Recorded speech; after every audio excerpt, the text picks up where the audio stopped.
Друзья, хотите, научу вас создавать подобный фантастический коллаж? Тогда не переключайтесь и подпишитесь на канал. Поехали! Все материалы к данному уроку находятся по ссылке в описании. Создаем новый документ, файл, создать 1920 на 1080, 150 пикселей на дюйм.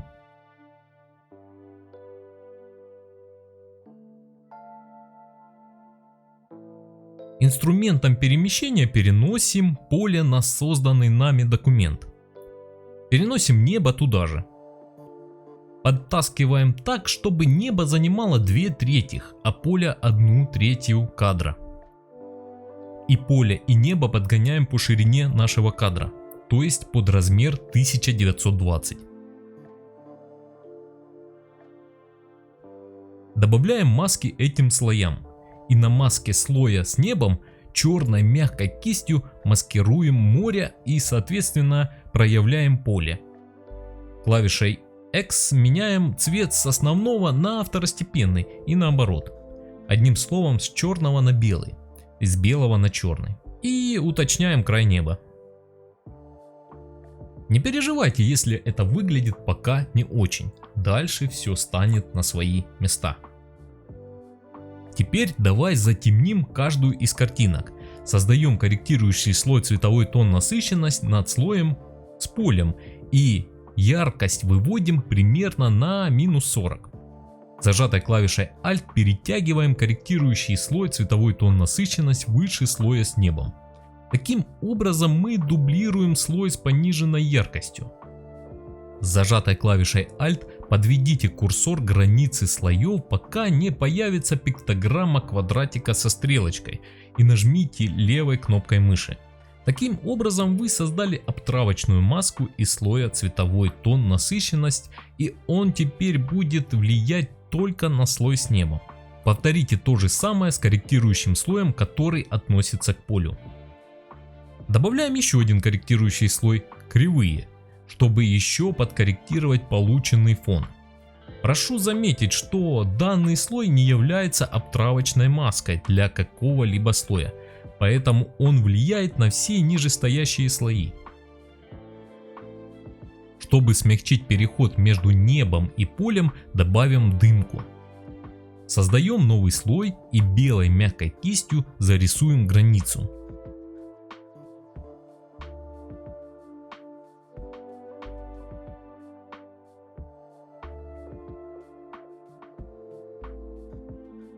Идем в фильтр, размытие, размытие по Гауссу.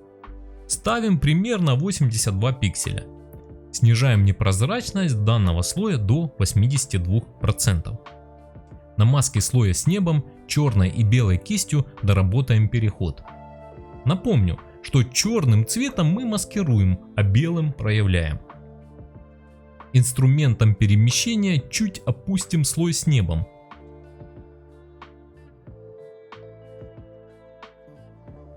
Выделяем все фоновые слои и помещаем в папку, или правильнее сказать, в группу. Назовем ее фон и для наглядности пометим цветом. Создаем новый корректирующий слой микширования каналов и поэкспериментируем с цветами в разных каналах. С помощью этой корректировки мы можем придать как незначительное изменение цвета для всей композиции, так и сделать абсолютно фантастическую картинку. Остановимся пока на этом варианте, его в любой момент можно изменить. Переносим человека на наш холст и уменьшаем.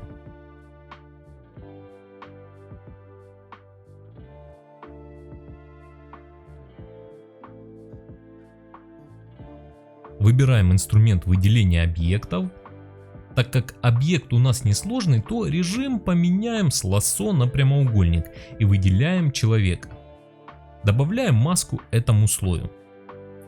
Дальше травяной кистью по маске слоя с человеком прорисуем подошву, чтобы создать эффект погружения подошвы в траву, то есть придать большей реалистичности.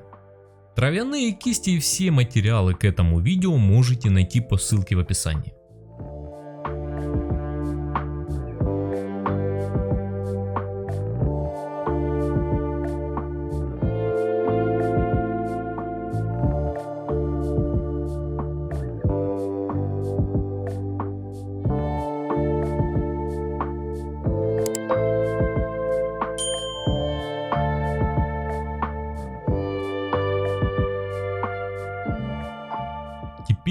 перенесем скриншот моего YouTube канала на наш холст. Уменьшаем. Кликаем правой кнопкой мыши в пределах скриншота и выбираем перспектива. Теперь, перемещая крайние точки, скриншот будет искажаться в перспективе. Той же манипуляцией возвращаемся в свободное трансформирование и подгоняем скриншот.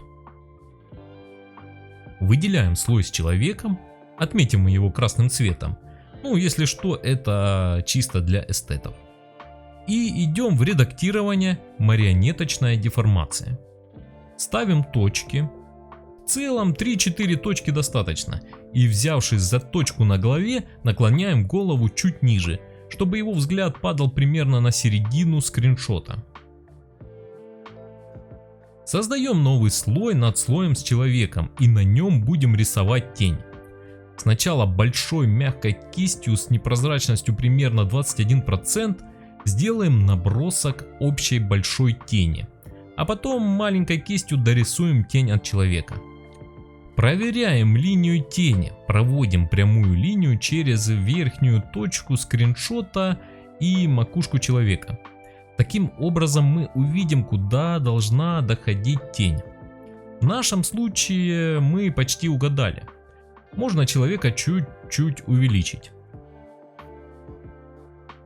Добавим тени небольшой эффект размытия. Фильтр, размытие, размытие по Гауссу.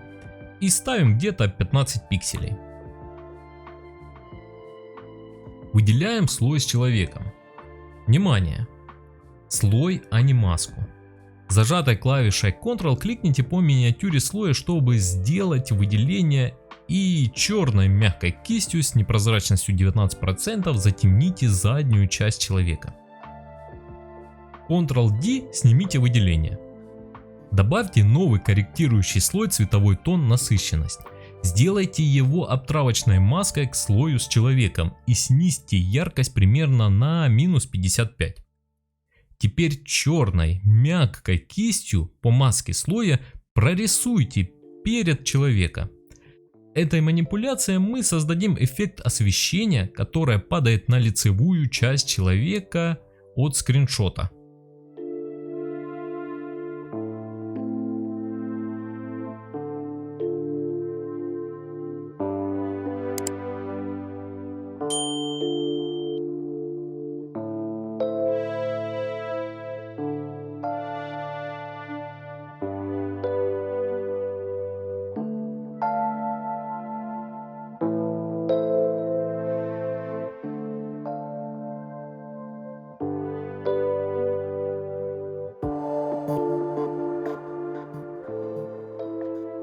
Приступаем к редактированию скриншота.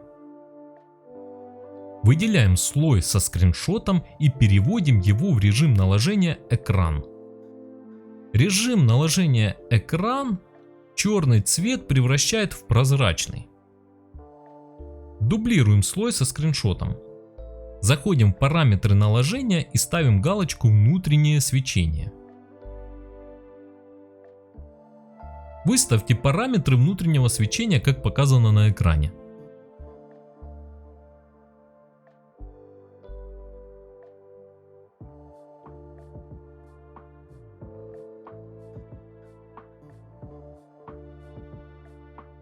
Создайте дубликат слоя со скриншотом. Удалите эффект внутреннее свечение.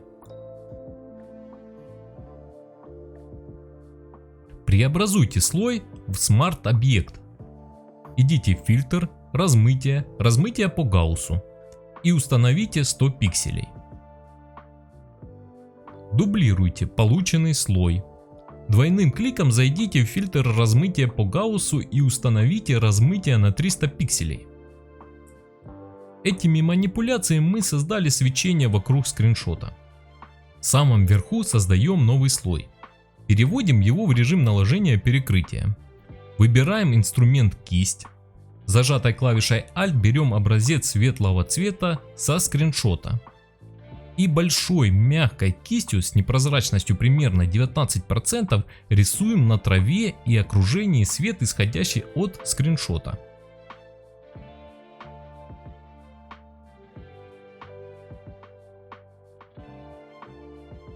И последним шагом можно затемнить и изменить цвет фона как вам угодно.